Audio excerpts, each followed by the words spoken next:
मैं डॉक्टर शिखा अग्रवाल, राजकीय महाविद्यालय सुजानगढ़। आज का हमारा टॉपिक है प्लेटो का न्याय सिद्धांत भाग 2।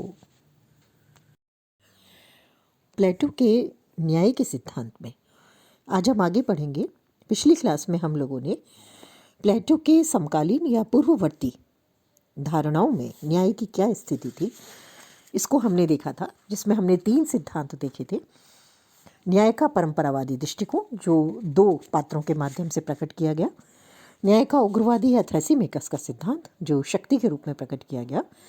और तीसरा ग्लांका का व्यवहारवादी या यथार्थवादी सिद्धांत, जो निर्बल लोगों का न्याय मानता है और उसे भय की स्थिति के रूप में या भय का शिशु मानता है। प्लेटो ने तीनों प्रकार के सिद्धांतों का खंडन किया और उन्होंने माना कि जो तीनों सिद्धांत थे वो न्याय को एक बाहरी वस्तु मानते हैं, जबकि प्लेटो न्याय को आत्मा की आंतरिक स्थिति का नाम देते हैं। इसलिए इन तीनों ही जो सिद्धांत थे जो हमने पढ़े पिछली क्लास में, उनकी आलोचना भी हमने पढ़ी थी, उनकी समीक्षा भी हमने प्लेटो के अनुसार पढ़ी थी।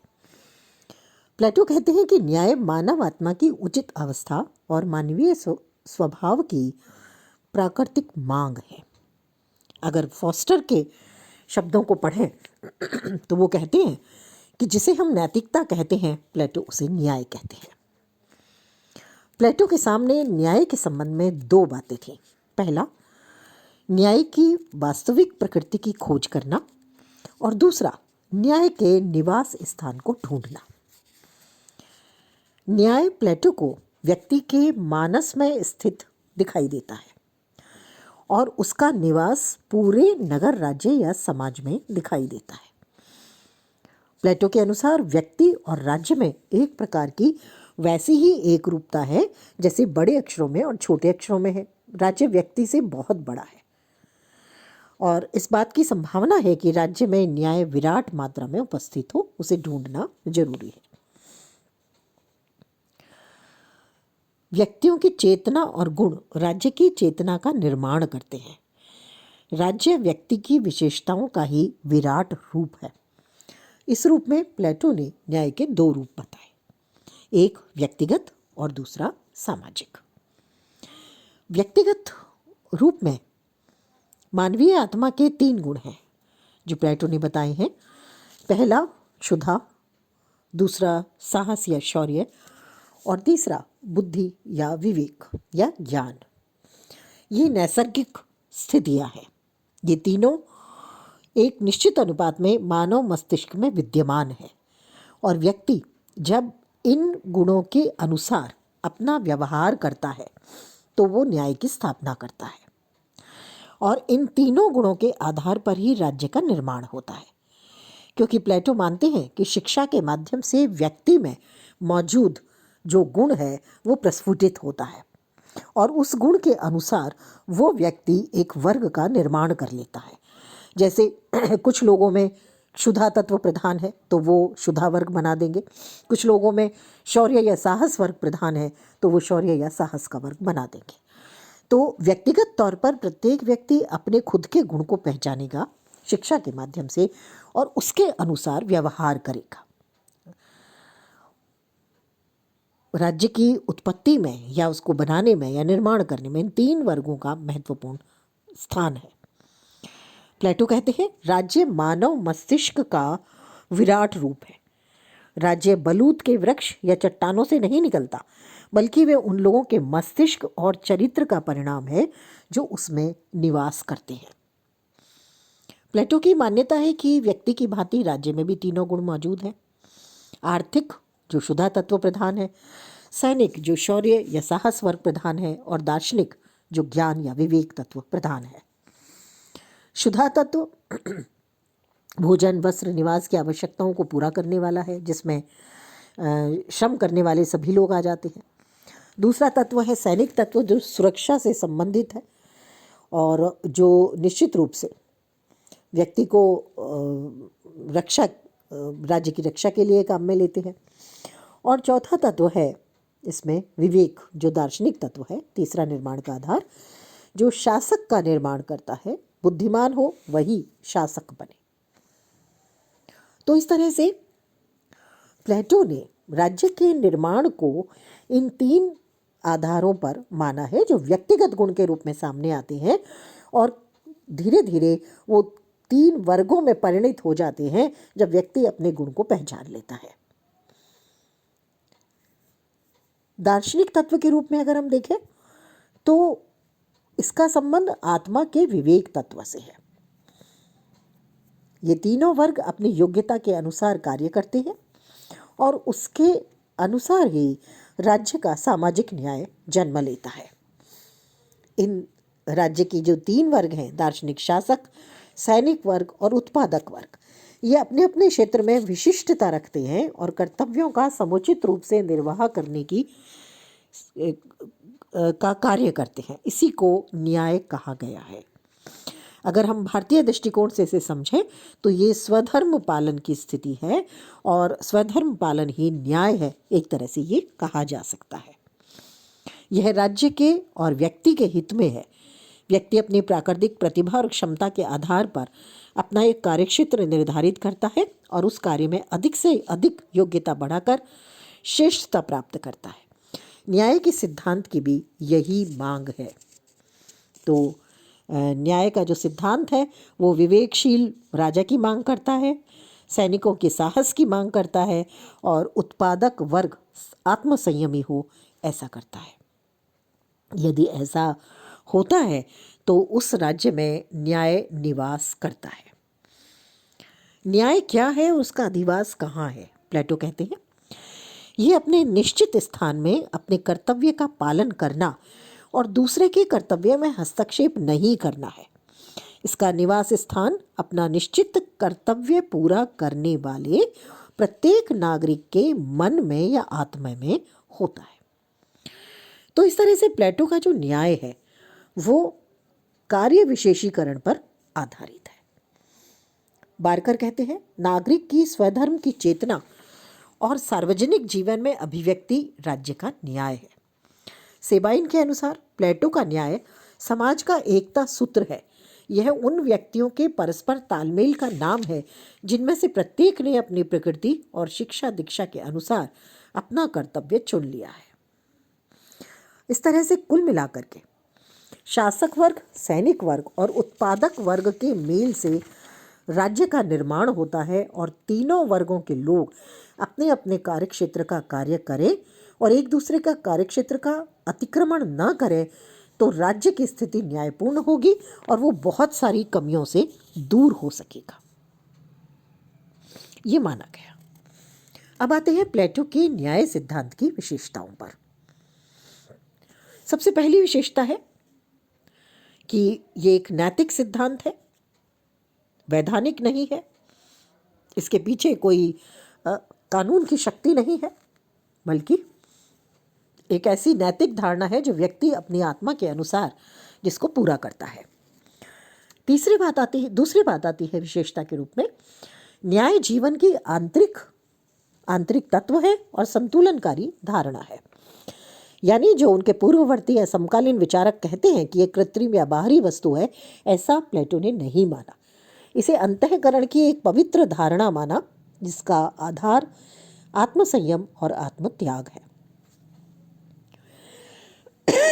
तीसरी बात आती है, इसमें तीनों गुणों का समावेश है। मानव के जो मौलिक सद्गुण हैं 3, जिसमें क्षुधा, साहस और बुद्धि आती है, ये तीनों गुण 3 वर्गों को जन्म देते हैं और वो राज्य को बनाते हैं। चौथी बात आती है कार्य विशेषीकरण का सिद्धांत है, क्योंकि प्रत्येक व्यक्ति अपने जीवन में श्रेष्ठता प्राप्त करता है और यह श्रेष्ठता तभी होगी जब वो अपने गुण को पहचान कर उस प्राकृतिक क्षमता के आधार पर निश्चित कार्य करे और उस कार्य को करने से ज़्यादा कार्य कुशलता प्राप्त करे।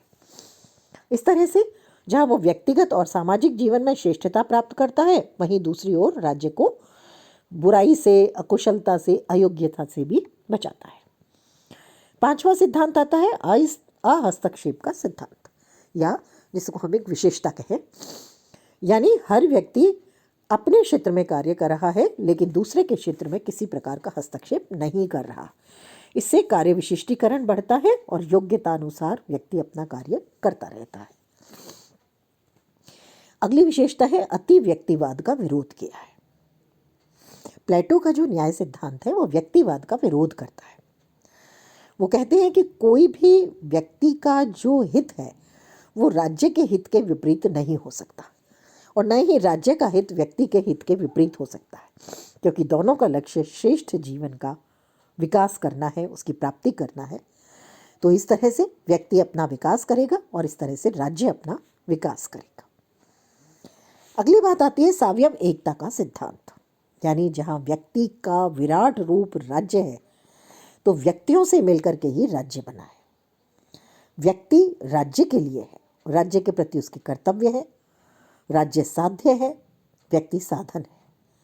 व्यक्ति के अधिकार नहीं है। जब वो राज्य के प्रति अपने कर्तव्यों को पूरा करता है तो एक अच्छी स्थिति को प्राप्त करता है। राज्य से अलग व्यक्ति की कोई इच्छा नहीं है, आवश्यकता नहीं है। व्यक्ति आंगिक और सुव्यवस्थित जो राज्य है उसका एक अंग है। तो इस तरह से एकता स्थापित करते हैं। अगला आता है इसकी जो विशेषता है उसमें मनोवैज्ञानिक आधार है इसका, यानी एक ऐसा तत्व जिसमें दार्शनिक शासक निश्चित तौर पर अपना प्रशिक्षण प्राप्त करता है, अपने कार्य क्षेत्र में रुचि लेता है और उसके अनुसार कार्य करता है। अगला आता है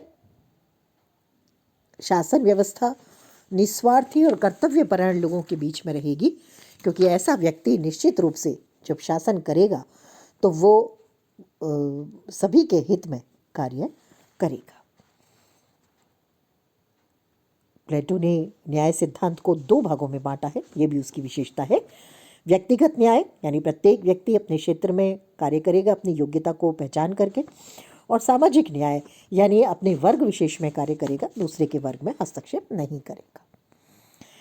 न्याय सिद्धांत के उन्होंने सहायक और अनिवार्य साधन दिए हैं।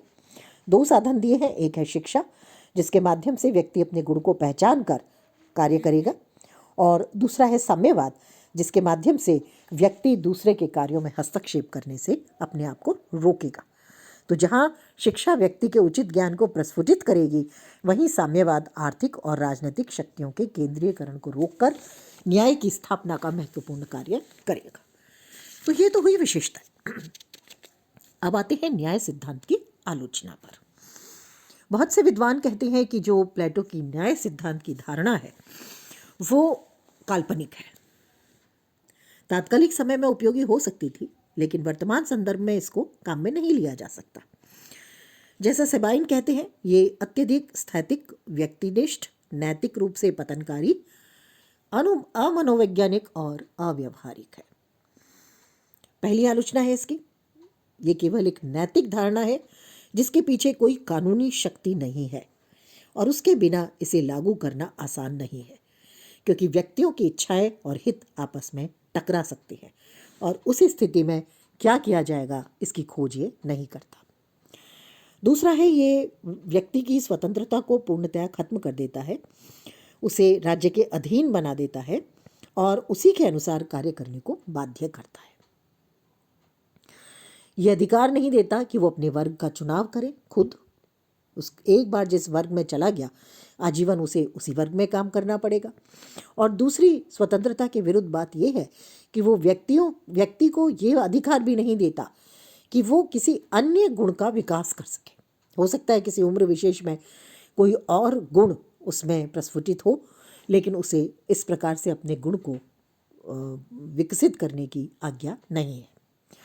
तीसरी बात आती है कि स्वतंत्रता व्यक्ति को बिल्कुल नहीं मिलेगी, क्योंकि राज्य साध्य है और व्यक्ति साधन मात्र है।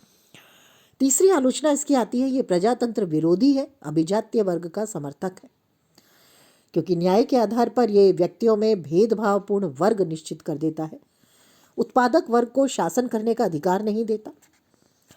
चौथी आलोचना आती है कि ये बहुत ज़्यादा एकीकरण पर बल देता है, क्योंकि व्यक्ति एक ही गुण का विकास कर सकता है और उसमें 2 गुण चाहे हों और वो प्रबल हों, लेकिन उसे एक ही गुण का विकास करना है, एक ही वर्ग में जाना है, और जिससे व्यक्ति अन्य गुणों को उसे छोड़ना पड़ता है। अगला आता है अत्यधिक पृथक्करण, इसमें दिखाई देता है, क्योंकि जहाँ एकीकरण बहुत ज़्यादा है वहाँ पृथक्करण भी बहुत ज़्यादा है। कार्यों का विभाजन किया गया है और इससे राज्य की एकता को नुकसान पहुंच सकता है।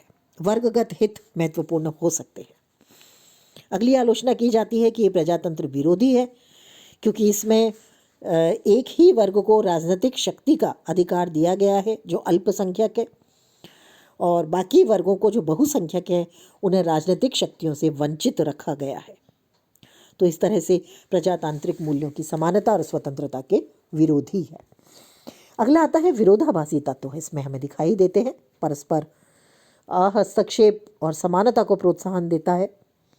एक तरफ कहता है कि राज्य के 3 अंग हैं, एक दूसरे के कार्य में हस्तक्षेप नहीं करेंगे, लेकिन वहीं पर विवेक तत्व प्रधान दार्शनिक शासक बाकी 2 वर्गों में हस्तक्षेप करेगा, नियंत्रण रखेगा। तो इस तरह से विरोधाभास है। अगली जो आलोचना इसकी की जाती है वो है अधिकार और दंड की व्यवस्था का इसमें अभाव है। कहीं भी उन्होंने इसका कानूनी पक्ष स्पष्ट नहीं किया कि यदि कोई दूसरे के कार्य में हस्तक्षेप करता है या न्याय को बाधित करता है तो उसकी दंड की क्या व्यवस्था होगी, यानी समाज में होने वाले स्वाभाविक संघर्षों का समाधान नहीं किया गया है। अगली बात आती है अमनोवैज्ञानिक और अव्यवहारिक है, क्योंकि व्यक्ति की जो आवश्यकताएं हैं और उसकी जो परिस्थितियां हैं उनके मध्य संघर्ष होता है, इसे ये सिद्धांत बिल्कुल स्वीकार नहीं करता।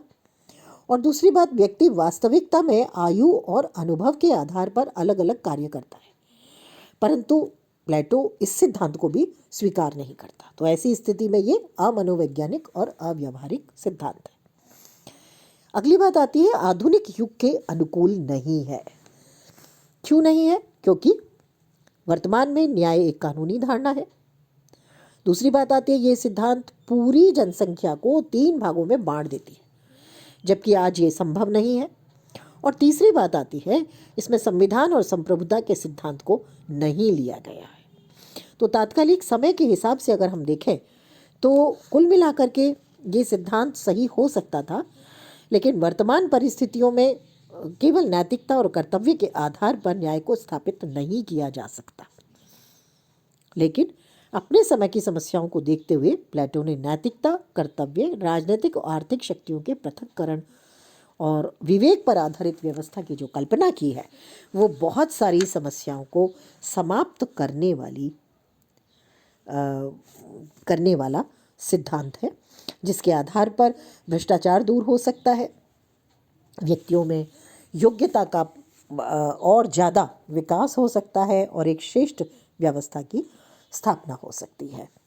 तो न्याय सिद्धांत में इतना ही। अगले लेक्चर में हम शिक्षा सिद्धांत पढ़ेंगे।